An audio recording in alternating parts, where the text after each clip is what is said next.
لوگ کہیں گے دنیا میں 60 سال رہنے کے بعد کہ ہم نے ایک صبح رہی یا ہم ایک شام دنیا میں رہے۔ سورہ عبس میں آپ علیہ السلام کو تنبیہ کی گئی کہ مالدار مکہ کے و صاحب اقتدار مکہ کے لاپرواہ اور مغرور ہیں، ان کے نصیحت قبول کرنے کی امید کم ہے، لہذا ان کے مقابلے میں آپ غریب مسکین لوگوں کو ہدایت کی بات سنائیے۔ اس لیے آپ علیہ السلام کی خصوصی توجہ انہیں غربا کی طرف ہونی چاہیے۔ باقی قیامت کے دن پتہ چل جائے گا جہاں کوئی رشتہ ناتا کام نہیں آئے گا اور کافر ہے بہت ٹھیک کہ جلدی سے مانتے نہیں۔ سورہ تکویر فرمایا جب قیامت برپا ہوگی اس وقت ہر قسم کے انسان کی جوڑیاں لگا دی جائیں گی، یعنی عقائد اور اخلاق کے اعتبار سے جماعتیں بنا دی جائیں گی۔ زندہ دفن کی گئی بیٹیوں کے متعلق سوال ہوگا کہ کس جرم میں انہیں قتل کیا گیا تھا۔ جہنم بھی بھڑکایا جائے گا اور جنت بھی پاس لائی جائے گی۔ ہر شخص جان لے گا کہ وہ کیا لے کر آیا ہے اور اس کے ساتھ کیا ہونا ہے۔ یقیناً یہ قرآن کہا ہوا ہے ایسے معزز طاقتور فرشتے کا جس کا مقام ہے عرش والے کے پاس۔ یہ جو آیت ہے یہ حضرت جبرائیل علیہ السلام کے تعلق سے ہے۔ یہ آیت حضرت جبرائیل علیہ السلام سے نبی علیہ السلام نے پوچھا کہ اللہ نے مجھے وما ارسلناک الا رحمۃ للعالمین بنا کر دنیا میں مبعوث کیا، تو میری رحمت کا آپ کو فائدہ ہوا کیا؟ تو تفسیر روح المعانی میں ہے جبرائیل علیہ السلام نے کہا کہ ہاں مجھے بھی آپ کے رحمت للعالمین ہونے سے فائدہ ہوا ہے۔ آپ علیہ السلام نے پوچھا کس طرح؟ تو جبرائیل علیہ السلام نے جواب دیا کہ جب تک یہ آیت نازل نہیں ہوئی تھی سورہ تکویر کی تو میں اپنے انجام سے ڈرتا تھا کہ میرا انجام عزازیل کی طرح شیطان کی طرح بد تو نہیں ہوتا، لیکن جب یہ علی آیت سورہ تکویر کی نازل ہو گئی کہ جو قرآن جو لایا ہوا ہے فرشتے کا وہ اللہ کے معزز ہے، طاقتور ہے، جس کا مقام ہے عرش والے کے پاس، مجھے اطمینان ہو گیا کہ میری تو بخشش پکی ہے، مجھے اللہ کی گرفت نہیں حاصل ہونے والی۔ قابل اطاعت اور معتبر قاصد کا یہ قرآن کسی شیطان مردود کا قول نہیں، بس تم کہاں جا رہے ہیں؟ فَأَيْنَ تَذْهَبُونَ، اللہ تعالیٰ ہمیں کہہ رہے ہیں کہ تم مجھے چھوڑ کے کہاں جا رہے ہو؟ سیدھی راہ چلنے کے لیے عالمی نصیحت یہ قرآن ہے، پھر ادھر ادھر بھٹکنے کی کیا ضرورت ہے؟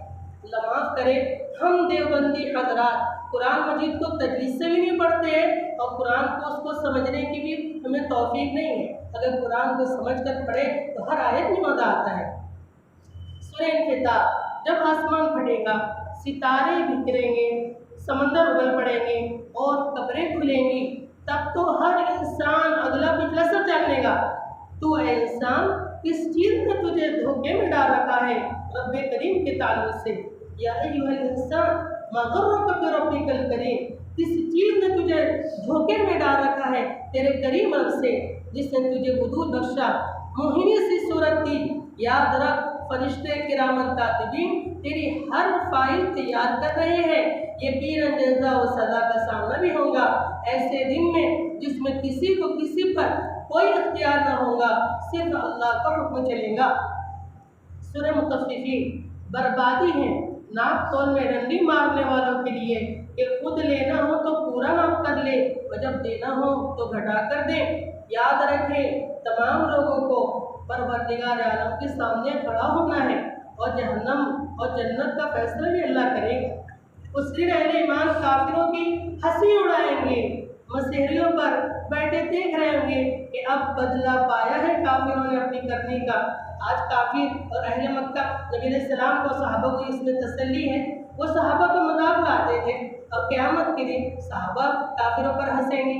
سورہ انشقاق، قیامت برپا ہونے پر زمین اپنے اندر کے سارے راز اگل دیں گی تاکہ بندوں کو اعمال کا بدلہ دے دیا جائے، گویا زمین CC کیمرہ ہے جس سے پورا ریکارڈ حاصل ہو جائے گا۔ جن کے داہنے ہاتھ میں اعمال دیا جائے گا وہ تو خوشی منائیں گے، لیکن جن کو پیچھے سے اعمال نامہ تھمایا جائے گا وہ موت پکاریں گے۔ اس لیے ابھی ایمان کیوں نہیں لاتے اور تلاوت قرآن کی وہ سجدہ کیوں نہیں کرتے؟ جھٹلانے پر بہرحال دردناک عذاب کی خبر ہے۔ سورہ بروج، کسی زمانے میں ایک بادشاہ جس نے اہل ایمان کے لیے بڑی بڑی خندقیں خودوا کرام سے بھر دیا اور اعلان کر دیا جو شخص اسلام سے نہ پھرے گا اس کو آگ میں جلا دیں گے۔ چنانچہ بہت سارے لوگ آگ میں جلا دیے گئے۔ اس سورہ بروج میں اسی واقعے کو بیان کیا گیا ہے جس میں سنگ دل کافر بادشاہ اور اس کے اراکین سلطنت کے لیے جہنم اور آگ میں جلنے کا عذاب خاص کیا گیا ہے۔ مومنین صالحین کے لیے جنت اور بڑی کامیابی کی بشارت دی گئی ہے۔ سورہ طارق، اس سورہ میں اعمال کا محفوظ ہونا تاکہ وعدہ اور وعید اپنے موقع پر پائے جا سکیں۔ نیز پاس بعد الموت یعنی موت کے بعد دوبارہ زندہ کر کے اٹھانے کا امکان اور اس کی دلیل یعنی قرآن کا برحق ہونا ذکر کیا گیا ہے۔ سورہ اعلیٰ، اس میں فلاح آخرت کا مقصود ہونا بیان ہے۔ نیز فلاح پانے کا طریقہ صحیح یہ ہے اور صحیح طریقہ بیان کیا گیا ہے اور وہ ہر طرح کی گندگی سے پاکی اختیار کرنا ہے۔ فلاح پانے کا طریقہ کیا ہے؟ ہر طرح کی گندگی سے پاکی اختیار کرنا، اللہ کا ذکر اور اس کی عبادت کرنا۔ سورہ غاشیہ، اس سورت میں آخرت کی تیاری کرنے اور نہ کرنے والوں کی جزا اور سزا کا بیان ہے، مرنے کے بعد زندہ ہونے اور جیسا اعمال کا انکار کرنے پر آپ علیہ السلام کو ملال ہوتا تھا۔ اس لیے آخر سورت میں تسلی کا مضمون ہے کہ آپ کا کام بات پہنچا دینا ہے، باقی سب کا حساب ہمارے دل میں ہے اور سب کو ہمارے ہی پاس لوٹ کر آنا ہے۔ سورہ فجر، اس سورہ میں مقصود اعظم فریقین کے ان اعمال کا ذکر ہے جو باعث جزا اور سزا ہے۔ شروع میں بطور تمہید کے بعد ہلاک شدہ قوموں کا ذکر ہے۔ سورہ بلد، اس میں بعض اعمال خیر جیسے غلام آزاد کرنا، بھوکے کو کھانا کھلانا مذکور ہے۔